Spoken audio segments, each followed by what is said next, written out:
Thomas and Percy are good friends, but sometimes Percy teases Thomas about being frightened, and he doesn't like that at all.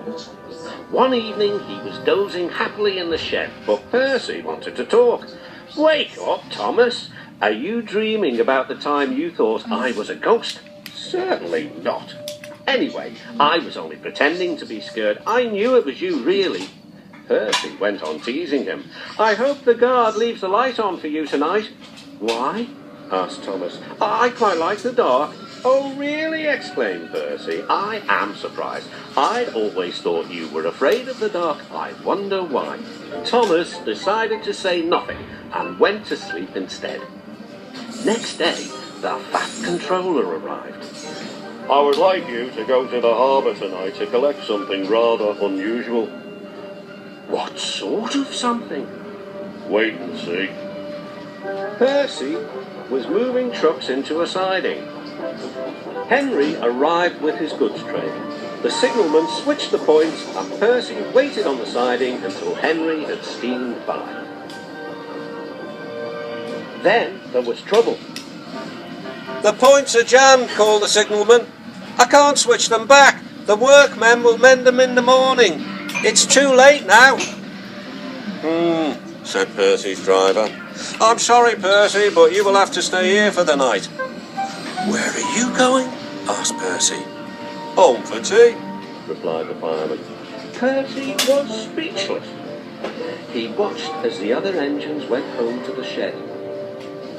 Night time came, and Percy began to feel very lonely. "Oh dear," he murmured, "it's very dark." Oh, what's that?" It was only an owl, but Percy didn't realise this. "I wish Thomas was here too," he sighed. Thomas was waiting for his mysterious load at the harbour. Suddenly, there it was. "Cinders and ashes," cried Thomas. "It's a dragon."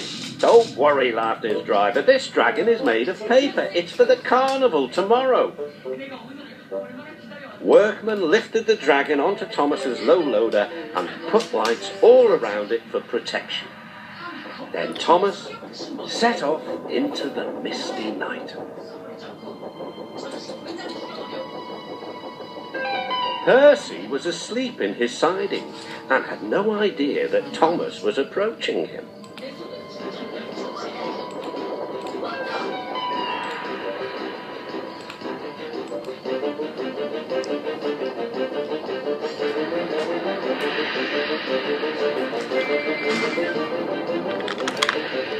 "Help!" cried Percy. "I'm not going to open my eyes until my driver comes."